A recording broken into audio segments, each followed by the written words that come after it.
Assalamualaikum. What's good, y'all? It's your boy Brother Big with another episode of The Big Talk.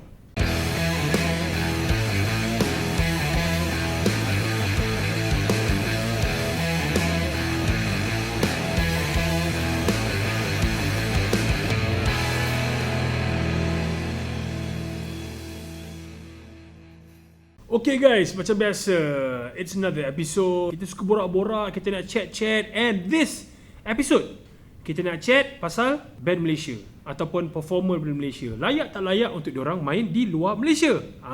So Malaysian Band and Acts, as we know, we love them. We love so many of them. Kita follow progress diorang kat social media ke apa. Maybe ada yang kita kenal personally and kita check on them from time to time. Ambil tahu pasal semua lah. Kita pun as fans, sometimes we ask ourselves, like kalau kita dah follow them for years, kita pun tanya diri kita sendiri, diorang ni kat situ je ke? Layak ke main kat luar? You know, if you ask me again, they are good enough to play outside of Malaysia. Shoutouts untuk band-band yang bergerak secara independen. Contoh-contoh sebelum-sebelum ini kita ada Second Combat yang pernah tour Europe. Kita ada SOG, Margosa, Patriots, Massacre Conspiracy yang dah tour Asia, and also this grindcore band Tools of the Trade yang pernah European tour juga. Bands macam diorang yang put in the effort and time and sacrifice untuk live the dream of playing outside of Malaysia. Also, tidak dilupakan, kita juga ada performer seperti Sheila Hamzah dan Yuna, di mana kedua-dua mereka membuktikan, they prove that they can make it out of Malaysia by themselves. Contoh Sheila Hamzah, she got big in China. She even took the effort to learn the language there supaya dia boleh nyanyi dalam language kat sana dan fans boleh sing along balik in that language, Mandarin. So the effort itu sedikit banyak menunjukkan Sheila Hamzah punya determination. And as for our lovely Yuna pula, let's macam nak cakap, let's just give a huge big ups to Yuna, yang pada mulanya ulang alik Malaysia dan US just to make it happen. You see her now, she's almost everywhere. Billboard muka dia besar-besar dekat New York Times Square. So shout outs to Yuna, shout outs to Sheila Hamzah, shout outs to all the bands yang aku mention tadi yang dah main di luar, make it outside. The question is, apa yang membuatkan sesuatu band X layak untuk perform kat luar? So up next, aku ada tetamu khas yang boleh bagi point of view dia, personal point of view, personal reference tentang bands dan acts nak perform luar Malaysia. Nak tahu siapa? Let's go check it out right after this.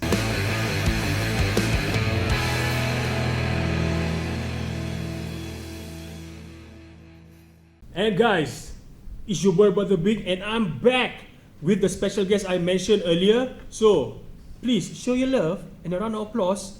Cue the effects. This is Nadeem. Salam of Skesh Entertainment. Hey man, what's good, brother? New norm. It's a pleasure to be here. I've always told you I've been such a big fan of the show. Such a big fan of you, Mr. Big. He's a big fan of Big. It's as long as I've been doing things here in Malaysia, you've always been there right beside me. Pleasure. So man, it's a full circle moment that we're coming back here to just talk about all the things that we've done. Yes, and jangan tanya banyak. He has his reasons to wear sunglasses. Yes, I apologize in advance for all the people out there that think I'm a douchebag. It's too bright, too bright. No, I had some work done on my eye. I injured my left one recently, and as an organizer, I knew how much goes into just putting this together, and I didn't want to let you guys down. So I thought, Big, I'm gonna bring my sunglasses because you have these lovely lights. But he's got on bionic eyes. It's a little sensitive today, so I'm putting on the sunglasses so I can give you guys my all for this interview. Yes, thank you for that. And FYI, once again, let me just say, when I say Skesh Entertainment, he is the man behind it and also the brainchild of the recently closed, for the moment, the Platform MY Season 1. Woo. Are we going to see Season 2? Hell yeah, and we're trying to. Season 1 was so much fun, Big. We had 40 acts across 10 different volumes, and we did it back to back. So we started on a Sunday, and for the next 10 weeks straight, every Sunday night at 8 p.m. we went live on our website, www.theplatform.my. And even though we ticketed, we had an amazing response, but I'm doing everything we can to make the show 100% free for the rest of eternity, hopefully.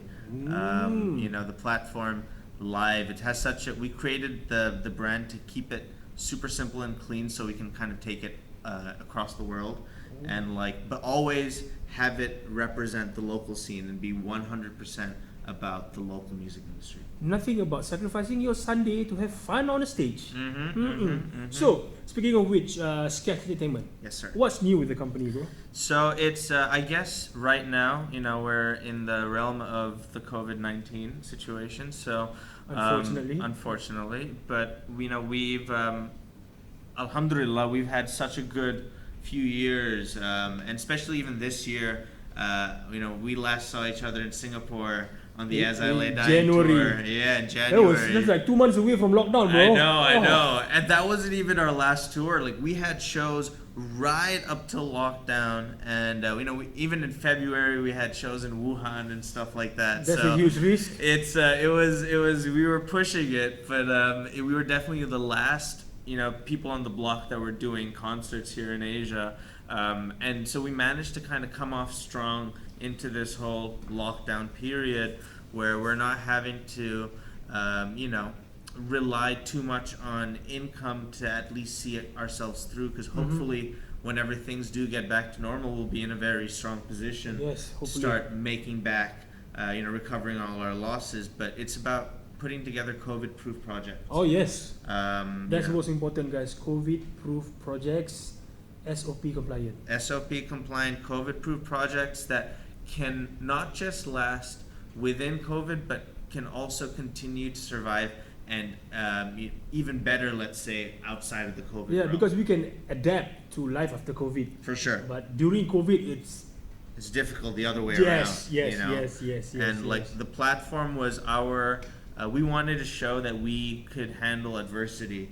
And that even in these tough times that we could come up with together with an idea and execute it in a way that we feel, that we could do ourselves justice. Yes. And not just ourselves, but to the music scene at the end of the day, by truly creating a platform, where artists could come and perform, but in a way where visually it's pleasing. The audio quality is up on par. Shout out to Anthony. We're talking about Big A? Big A, baby. Big A, baby. Big A. Going all the way to Singapore to provide for like some of the best shit I've heard. No, Anthony's at the man. SLA. I call him the Malaysian Dwayne The Rock Johnson. Makes sense. Makes sense. If not him, then you. I'm just Big Show, he's Big A. No, but he's literally been there again, like yourself, from the very beginning. And every time you come to one of our shows or you work with one of our bands and you hear amazing live sound and things starting on time and stuff like that, you can definitely thank Anthony. He's been awesome, and he was a big partner and role, just like the SOG twins, in pulling together the platform. You see, I'm as much as I'd love to be from Malaysia, and I hope I get PR one day for government bodies watching, and I'm not Malaysian. So when I purposely locked myself down here, and I wanted to do a project that engaged the local music scene, I couldn't have done it without the help of the SOG twins, and they were fortunately on their own rise. That that wherever we wanted to go and meet people, they were more excited to meet the SOG twins than to hear my pitch. So the twins definitely opened up a lot of doors for me, just to get connected. Exactly what I was thinking. Like those two paved the way. Yeah, for sure. They're such hardworking guys. So shout outs to Abang and Ade. Abang and Ade, SOG Productions. But I think like there's a reason why we're all such good friends, and we all, including us, we have and the people behind the cameras and the lovely team, we all have a great amount of respect for each other, because I think we all work equally hard in our own ways to provide for the music scene in some sort of way. So it's cool, man. It's definitely awesome to be here next to you right now, Mr. Big. Likewise. So moving on, Skesh has bands that I know of from Malaysia, Asia, and the rest of the world, if I'm not mistaken. Yes, so sir. what's the number like at the moment, and is there a stop button to that? So I think it's a trick question, because like you mentioned, when I started the label, I needed to be in a position where I could also think about the label's future. Okay. And like we're not a record label, we're a management label that also acts as an entertainment label where we produce our own different types of entertainment, be it festivals or music videos or this or that, for our artists specifically. But it's like my personal roster of acts that I manage is actually quite small, because now we have a number of managers under the company. Nice. You know, so like Master Topan with Master Conspiracy, and like you know, Ayin, who helps me take care of Patriots, Vinesh that does Trophy Knives, and a couple of other acts that we're, you know, working on developing. I find that I can get a lot more done helping managers and engaging them to be more useful to their roster. And you know, like we all know, working closely with bands, it's just like it can be very day to day, and like you can get lost in translation a lot of times, where I never wanted to, you know, like if I could keep myself from being in that position, that was always a win for me. So like, and I could do a lot more at the end. Likewise. So it was like more creating a community, an umbrella. I manage, you know, obviously Icy Stars, and then also work very closely with the Red Jumpsuit Apparatus, Luke Holland. Red Jumpsuit, saw them in Bali. We never bumped into each other, right? I was on another tour. Busy man. Yeah, we had busy tours. man. We had tours on top of tours. So like, Jumpsuit, we've done Asia so many times, so that was just like a straightforward operation. Were you involved in that, like, sort of say, booking for Always, Sound bro. Adrenaline? Yeah. It was kind of last minute, right? It was super last minute, but like, you know, the festival wanted, they had the budget to get another act, so Jumpsuit's one of those bands that I knew that was going to happily take a good offer. And you know, as long as the offer was solid, they'll take a flight in the next 24 hours and they'll make it. They brought me all kinds of memories, man. With all your sappy, sad songs. For sure. So it's like those are the international acts that you know, have taught me everything I know. So like, shout out to Ronnie from Jumpsuit, who's literally taught me how to survive in the music industry being an independent act. Because what a lot of people don't know about the Red Jumpsuit Apparatus, after their first album, they went 100% independent because Virgin and EMI collapsed. So Ronnie, who's a master manager, master entrepreneur, and also the lead singer, and he records everything and writes everything in the band. He's pretty much Red Jumpsuit. So are they still indie? They're still indie. So they may come to Malaysia and compete in Ali They 2021. Hey, no international acts allowed lah, bro. Alamak. Baru nak bagi cocok-cocok. Never mind. That was just a thought that crossed my mind. Jumping on. Next question. Special guest. Special international That just blew my mind. Oh, man. You brought in loads of, I'd say loads, some say several, but then again, you brought international bands to play here in Malaysia.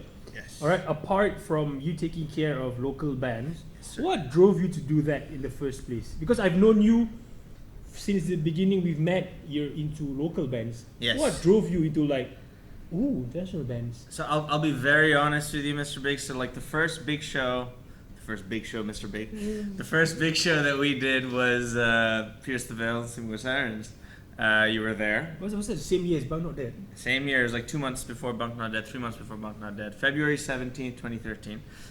Chin baby. Chin Stadium Chin Woo. Actually, that show was announced in Sunflower Hall in PJ.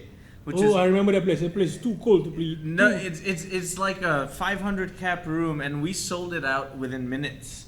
And that's why we had to move to the bigger venue. But the venue was hard to find though. Venue was hard to find. We still sold it out. Yeah. We still sold out, which goes to show that it doesn't really matter where you do your shows as long as you have good artists that are playing. Did it clash with another show? Paramore. It did. So we announced, and then like 2 weeks. Oh no.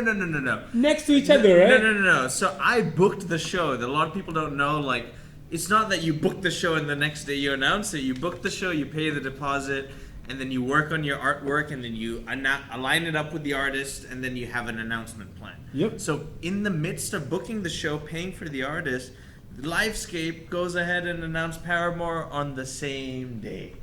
And now everyone's buying tickets. Everyone's going crazy. That's Paramore. And I'm like, this is like straight up my target demographic. And so we Pierce the Yeah, Veil, they share the same fan base. same fan So, base. yeah. But funnily enough, I had no idea who Pierce the Veil Singer Siren was at that time. Like Oh. I had no idea that scene existed, and I was such a foreigner to that whole music scene. But what I did, what I was working on at the time was Scarlet Heroes. Yep. You remember that? I remember, And yeah. they were trying to be like a Malaysian All Time Low, True. Newfound Glory, Blink 182 kind All of time low feel. minus the off-stage banters. Yes. Hey, you Because- have job oh. for that. Just the only one. Everyone else is well behaved. Well, PJ is not behaving nowadays. Hey, But Daryl can be a little naughty at times. he too. doesn't show. It's true. Busy is the most quiet one. True that. But Yeah, but then again, I remember specifically. First and foremost, that particular show. Somehow, shockingly, I was needed in security. Still had fun nonetheless. always. Shout outs to JD for hosting that show. I remember I had a smirk in my face that you were rushing to go somewhere with Vic. I was like, where you guys going? I said, you were actually rushing to the Paramore show. to check out like at least the last 2-3 songs of Paramore because Vic wanted it. Yes. I'm like, oh, you cannot see her in the US. Why not see her in Malaysia? No, they're actually going to Soundwave. All those bands were on the way to Soundwave in Australia. Those were the months leading to Soundwave. Yeah. So I was like trying to tell Vic, I was like, bro, you're gonna see Paramore 3 times in the next week. But Maybe it's the surroundings. no. That's what he was just saying. It's like, but it's not their headlining show, bro. And like, no. They're playing right down the road. We have to go. Nadeem, can you get us in? I call Rahul and I'm like, hey Rahul, I'm coming with Vic, and he's just like, huh, Vic? Who's Vic? I was like, the lead singer of Pierce the Veil. He's like, oh, okay, come. Upon entering, fans just bombard him. We go into the crowd area, and people aren't watching Paramore anymore. They're not even allowing us to watch Paramore. They're asking for pictures, hugging him, crying. Those are a plus for It- those who came to see Paramore It, instead. it was such a surprise. Rahul took us, then got us escorted by security to the presidential box, which was like, which you can't even like look into. There, you just get a perfect view of the stage, and it's like right centered, because we were causing such a scene at that Paramore. Yeah, you don't want to show. take the eye of a Paramore. What would Haley say? You know? I know, but Did even they meet? No. Vic just came to see the show. we met at the. We were staying at the same hotel. I was same hotel. We were staying at the same DoubleTree Hilton and on Jalan Ampang. So it was like we were hanging out earlier that day. That's where they got to meet each other. But it was cool just going to that show with Vic, because what Vic started doing as soon as we got to the show and started sitting down comfortably and not getting bothered is he took out his phone and he just started taking down notes. And he was watching the show and taking down notes. And I kind of asked him, I was like, "What are you doing, bro?" And he was like, "Hey man, this is how I improve my performance. I go to shows and I take down notes. And you see that orange microphone stand? Yeah, I love that. I want to do something with our set, blah blah blah blah blah." But it was super cool seeing someone that just finished a show in front of a sold out crowd in Chinwoo, going over to the Paramore show and still taking notes. Venue was next to each other, right? Right next to each other, and I think we had a bigger crowd, bro. I believe so. I think we had a bigger crowd. Yeah, but not judging those who went. I had fun. I even had fun meeting the crowd because I was hands-on with them in terms of security-wise. FYI, there were loads of females fainting. Yes. Hafiq, Kellen Queen, shout outs to you for being a family man, man. I remember him at backstage, video calling his wife and kid, and we had a talk about Kellen being a huge WWE fan. Really? Yeah. Really? Yeah, he showed me a video call, like, if I'm not mistaken, his son was holding a Chris Jericho Oh, action no way. figure. That's awesome. That's So, awesome. back to the females fainting. But then again, PTV played first. They did. But yeah, it might show. It kind of showed that there were more fans to PTV because some left after. But Yeah. for me, like, why waste your money and like not enjoy both? That was me thinking back then. Like, even if you like half-hearted liking it or whatnot, just enjoy the full show. For sure. Enjoy the full experience. And You already paid for it, right? Yeah. Might as well. like some say it's like I'd say it's my heart-earned money if Exactly. I love them that much. Yep. Like same goes to the Paramore fans. And they even got some bonus part to having Vic at the show. Yep. And we agreed on them having the same fan base. So for sure, Paramore fans be shouting and crying at the same time when Vic just popped out of nowhere. And people definitely had to make a choice. And I think we shout outs to the choice makers. Yeah. But like I think Paramore had come to Malaysia a few times up till that point. Yep. And Pierce the Veil was, they were just released King for a Day, and it was Pierce the Veil and Sleeping with Sirens. So we probably there was a little bit more value to people that had already seen Paramore. True. But what a show it was. Oh, what a show. I remember how tired I was, but at the end it was worth it. But yeah, back to your question though. I only did that show to give a slot for Scarlet Heroes to open for an international act. So smart in many ways. That was my main focus. I was first Scarlet Heroes' manager, second an event organizer here. True. So it was more about how can I pull together an event or produce an event that I could give Scarlet Heroes a slot. Obviously, we had Master Conspiracy, TresEmpre, Padangs, I think too. Yeah. TresEmpre, no. We had Massacre. Padangs, Scarlet Heroes. Yeah. But yeah, it was. Sometimes I think I was doing the hits show with Darren the other day, and he was asking me, "How do you get a gig? How do you get a gig?" And I'm like, sometimes your biggest gigs are going to be the ones that you do yourself. True. It's true, because speaking of which, that statement you just had, like I did the show because I wanted Scarlet Heroes to play a show. Some might label it as negative thing or whatnot, but for me, I've said it a few times, if you want to do it yourself. Do it yourself, bro. Because if you don't know how to do it yourself, you'll never learn how to be able to work effectively and properly with other people. Instead of just complaining? Yeah, complaining and, I think I'm from personal experience, having a well-rounded palette of skills that you have had to use across your career makes you understand different kinds of people and what they're doing when you're working and when you're a part of a bigger production. True. You can, especially if your role is to supervise and manage people, you can kind of put your feet in their shoes and understand what they're going through. Oh, a lot of emotions play a part because 100%. You got to understand them at the same time. Yes, and sir. also you have to think of your well-being at the same time. For But sure. both well-beings play a part. 100%, So 100%. a lot of things are on the line here. Yes, sir. Because if you be too strict and they hate you and I'm gonna cut ties with Skesh, let's say, it's a loss to you. For sure. It might be or might not be a loss to them, but sure. anything can happen. But then again, we just had Ipin, Nice. manager of Hujan earlier. He mentioned the sacrifices made and the hard work that needs to be put in, the effort Yep. to be a manager and manage this band of 5, Hujan. You don't just manage one band.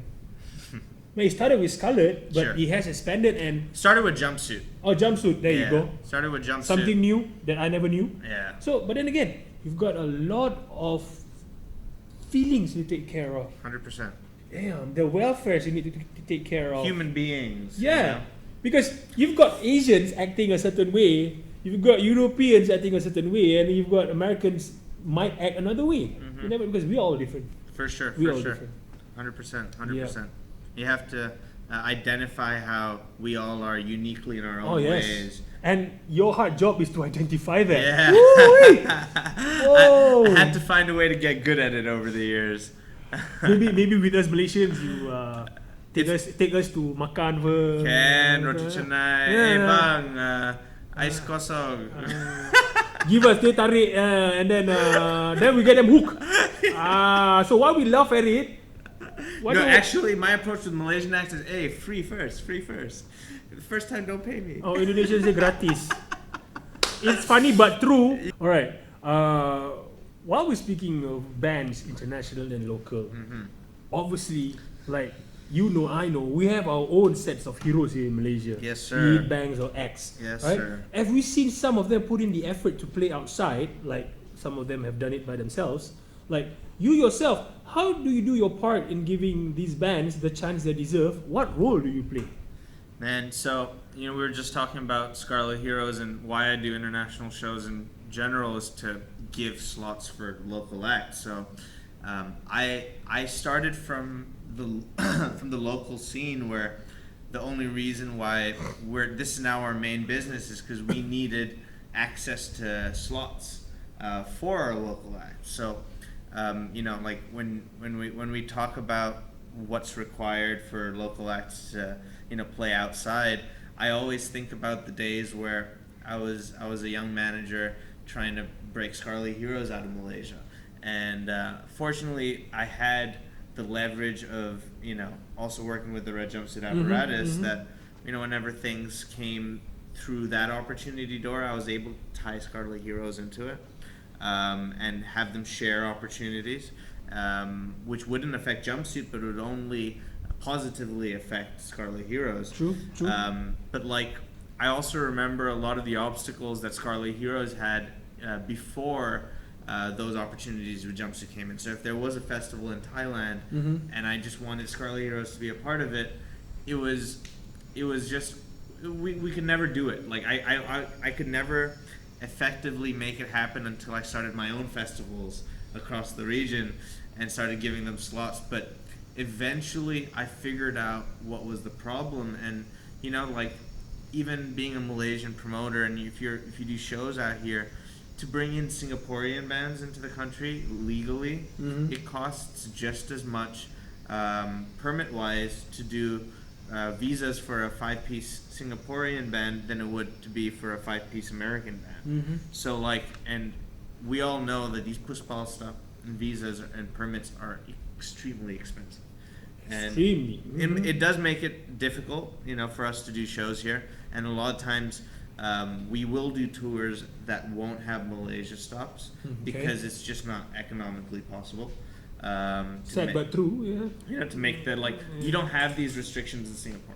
True. You don't have these restrictions in Thailand. Yep. You have them in Indonesia, you have them in Manila, but it varies country to country. Malaysia is one of the countries that are very, not strict, but it's very expensive when you want to bring in international acts. Regardless if they're from the region or from outside the region, it's still the same brackets at the end of the day. So what I look for when we work with any bands, number one is make sure they have the funding. It's not easy it's expensive to tour, and no one's gonna pay to have an opening act that sells 0 tickets. True. And as an organizer, I'll tell you the opening act, nobody comes for the opening acts because there's a number of opportunities where you can see those opening acts for free. And so if you really were a fan of those opening acts, you wouldn't come watch them play 15 minutes opening for an international act. You'll come watch them play an hour show or in a half an hour set for free at your local bar. You wouldn't want to have to pay 99 ringgit to support an opening act. It just doesn't make sense. And unless you're a fan of the headliner. But I think I know a few people, but some still do it. Few too many. Because of the a few. I guess you label them as diehard fans. Yeah, not too many. There's not enough. Any chance you get to see them, they just do it anyway. And then if you're I don't know, nowadays if you're financially able, why not? For sure, but even when we did the Bunk Not Dead tour, even putting a 20 ringgit price tag limits your audience so greatly that if we made it free, every show would have been crazy, because we know there are bunk face fans everywhere, but not all of them can afford 20 ringgit to come to a show. I remember Kelantan. You remember Kelantan? I remember Terengganu, bro. Remember Terengganu? Terengganu was Motel Desa up on the hill. Yeah, that's right. Our bus nearly got into the accident.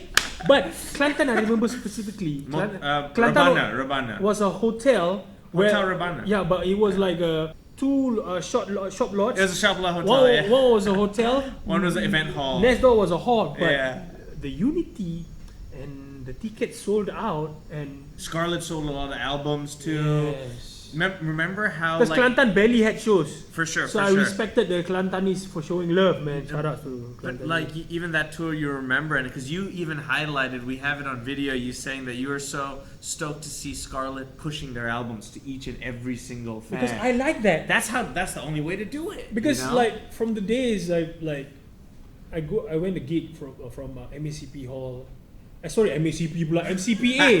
That's a different thing. There's a different thing. Shout out Freddie Fernandez. Yeah, that costs money. But still, shout out Freddie Fernandez. Sorry, MCPA Hall. Terbalik huruf lah. MCPA Hall. MACP. MCPA. MCPA. MCPA. Trying to confuse me again. But shout out from those days. Like what I said in the video was things I don't see now anymore. Not a lot, because like somehow it builds character with you and a fan. Be it only one, but one can spread the word of mouth where they can say that, band ni baik though. These guys are actually nice guys. Like, why you like? Are you shy or are you afraid to say hi to them? Those kind of things. Yeah. So that's how you make fans, though. You know. I'm gonna stretch this out again. Bands, performers, do it. I know sometimes you have your manager or PA get in the way, but sometimes you gotta decide things for yourself. I was the manager that was pushing my bands to do it. You know, I was like, no, everybody take 5 CDs each. Come back. I don't want to see those CDs. Get to meet people. If you don't have a sale, make a friend. You know, let them know what Scarlet Heroes is about. Tell them to follow us. So next time that we come back here, they come. You know, and they know what's up, and we will come back eventually. Yes. And then again, when you said that you were fortunate enough to have things in your arsenal to make your own show and give bands such as Scarlet Heroes their chances. And the role that you played at us, you mentioned that I'm going to say here the role that you play is actually quite big because you kind of do everything. Yeah, it's like that's why I stopped calling myself a manager. Okay. You know, and like I stopped even discussing management deals because I figured, I mean, without making myself look like an idiot, I just felt like I managed to get a bit too valuable to be just a manager. Mm-hmm. That it became more like, all right, why don't you guys just find a way to do whatever you can under the label or with my many different companies? Because like a lot of bands ask me like, how can we support you? And I was like, oh, go, do a merch deal with Merch Cow.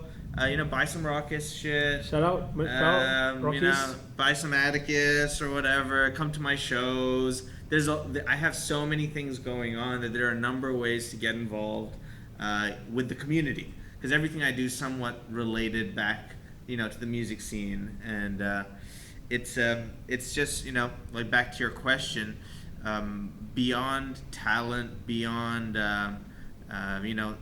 like touring has its own rules, unspoken rules, and has etiquette. Yep. There is a way to tour properly.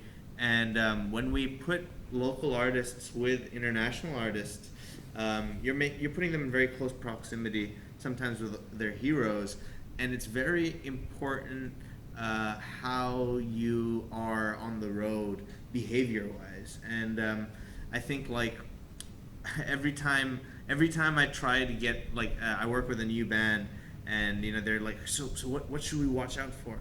And rather than me getting into it, I'm just like, can you just call Vinesh from Trophy Knives and ask him? Because he knows this is probably better than anybody. And that's why a band like Trophy Knives, and I love working with them because they fully take care of everything themselves. They're super duper professional. And like I don't have to worry as an organizer. Yeah. They take all the means and precautions to make sure that they're not stepping on our toes and they're respecting our production. But they're just like there's a learning curve to understanding. But I think to anybody out there that's unsure of how to behave or how to act on tour, you can ask, and like you can ask your whoever brought you on that road or on that show or whatever, that just like if you're playing a big show here in Malaysia, there's a certain way to respect the production, so they call you back. Yeah. And they want to continue working with you, and you don't have to. Can I swear? Yeah. You don't have to suck their dicks. Like you just, you just there's just a minimum requirement. Be on time. Don't break the gear. If you break it, just pay for it. That's fine. Like if you want to swing the mic around and then you break a chord, just own up to it. I've dropped a mic at the Penang show during I've the dropped Not Dead. a lot of mics. Big A gave me a stare. I'm like, I did this to Anthony. I've done this to And Anthony a lot then, of and times too. then he whispered to me, "That's a 5,000 ringgit mic." I'm like, I'm sorry, bro. I didn't mean to.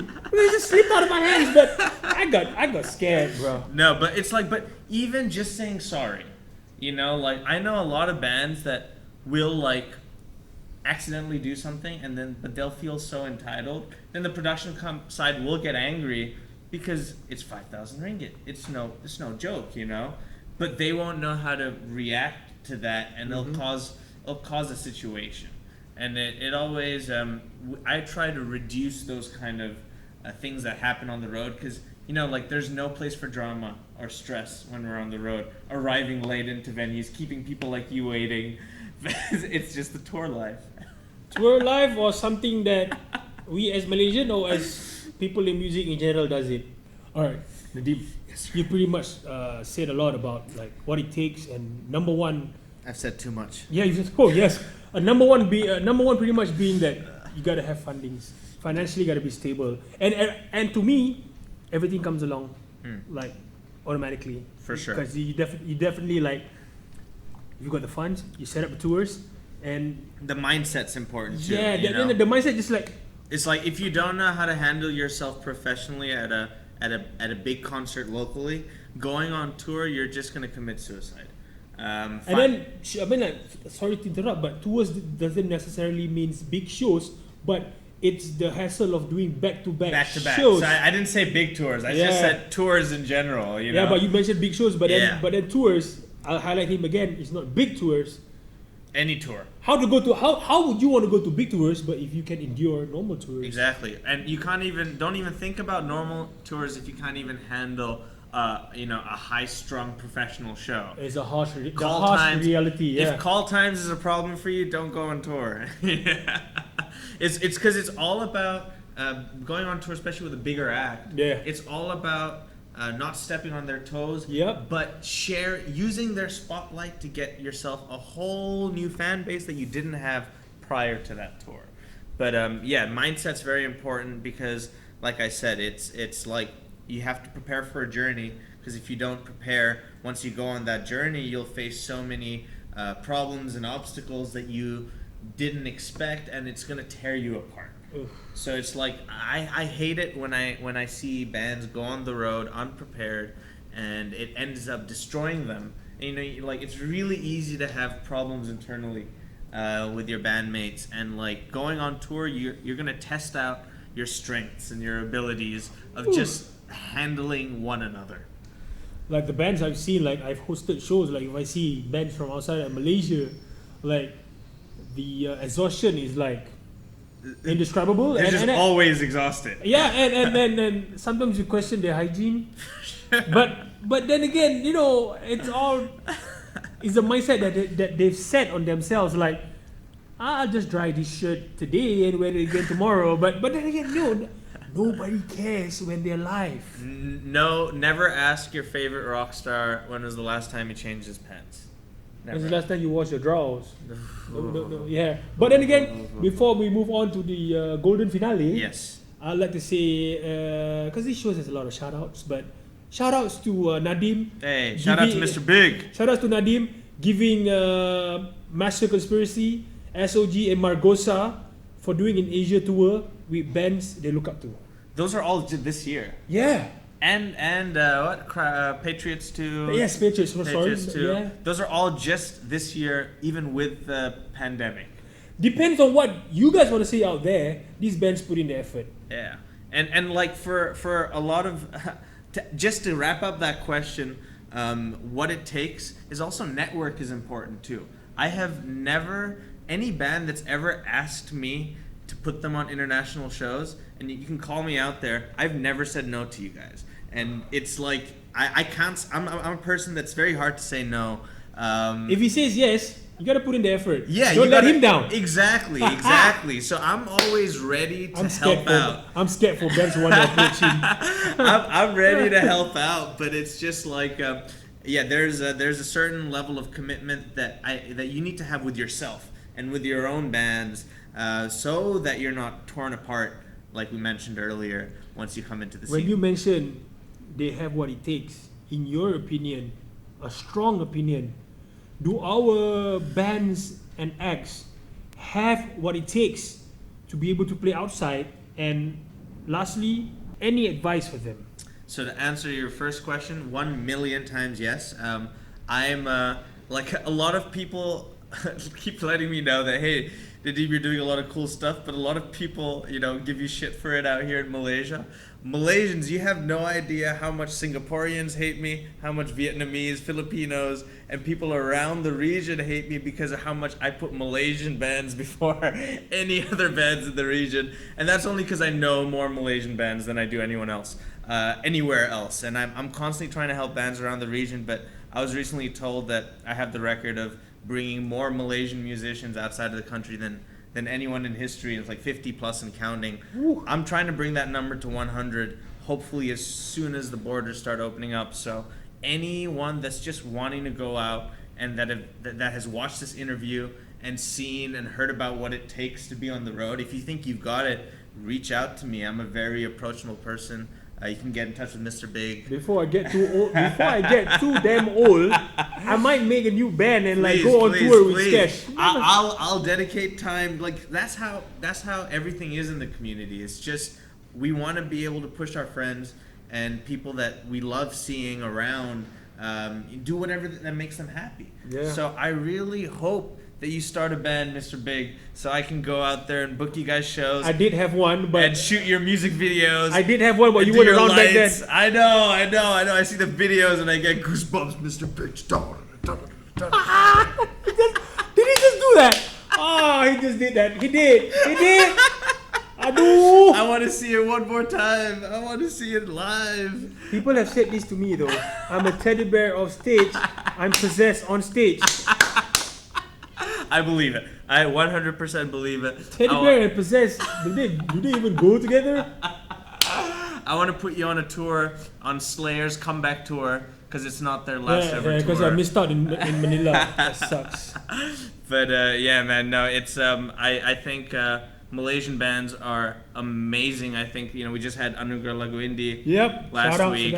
Shout out to all those amazing bands. I was lucky enough to be with SG at the finals, so I got to see everyone perform. And my God, shout out to the Impatient Sisters. Shout out to Bichu. I am beautiful. I am enough. I love it. Impatient Sisters, amazing harmonies, right? Amazing harmonies, and the list continues. Servants, everybody that played that stage. Kapau. Obviously our acts that won, Margos and SFG. Kapau did some few inside jokes, so they did. Budak Nakal Hujung Simpang,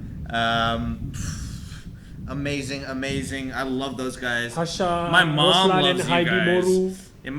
Budak Nakal Hujung Simpang is my mom's favorite Malaysian band. Your mom's into the beats, huh? My mom's into the beat. She likes that reggae funk, bro. So no, it's I think your question was any advice is yes. Just we were having fun, so we were don't mind us. riffing. But advices for them to want to step up their game. So I tell this to anybody and everybody that I work with. It starts and ends with your music at the end of the day, and I'm sure you'll agree to that.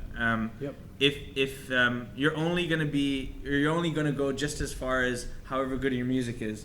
So what that means is don't stop writing music, because just because you're not writing Wonderwall and stuff like that doesn't mean you can't. You just need to practice your craft, get every opportunity you can to not just work your own talent, but to collaborate with other artists. Understand how different minds and people work in general, and play a role to your community.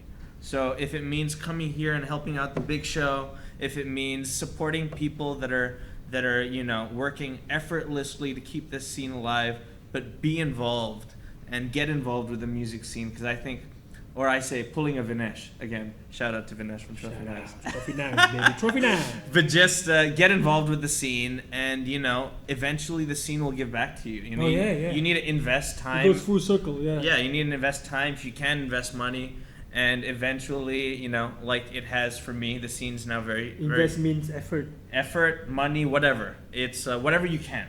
Yeah. If you have money, all the the more you have to invest, and to how do you say it? If you have money, you can do stuff.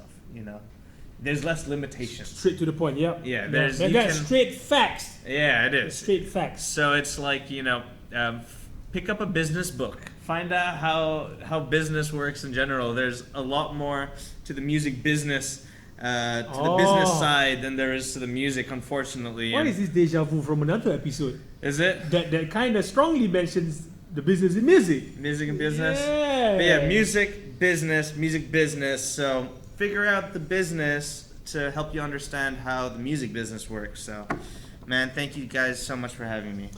He already said thank you, but let me just say one thing though. If you're not even writing Wonderwall, there's a nice metaphor. Yeah. There's a nice metaphor. Even if you're not writing Wonderwall, keep on writing. You'll get there. I believe you'll write Wonderwall eventually if you don't stop trying. Your own version of Wonderwall. Your own. Don't copy paste. Yeah. The guy from Manchester City will kill you. He will. Do I drop team names now? Yeah. But then again, shout outs to Nadeem from Skesh and also the man behind the platform MY. Thank you so much. It's my pleasure, man. It has been an honor and lots of fun talking about this, discussing about this. Mine. It's not an interview, it's like a fun chat. We're just hanging out. Minus coffees and some, I don't know. Yeah. We're just missing a few things, but we do it later. Yeah. So don't forget, dream big, think big, and go big. And don't With forget, Mr. Big. Yes. Always big. Keep it big, y'all. Keep it big, y'all. Don't forget to subscribe to High Castle Studio on YouTube. Yes, sir. Every Thursdays, 9 p.m. He follows us. I do. Why won't you? Hit the like button, subscribe, and click the notification bell. Assalamualaikum. We're out. Hey yo, it's your boy Brother Big. I just want to say thank you for watching the Big Talk. Alright, I'm very appreciative. If you want to know more updates and info of the Big Talk, please subscribe and hit the button on High Castle's YouTube channel.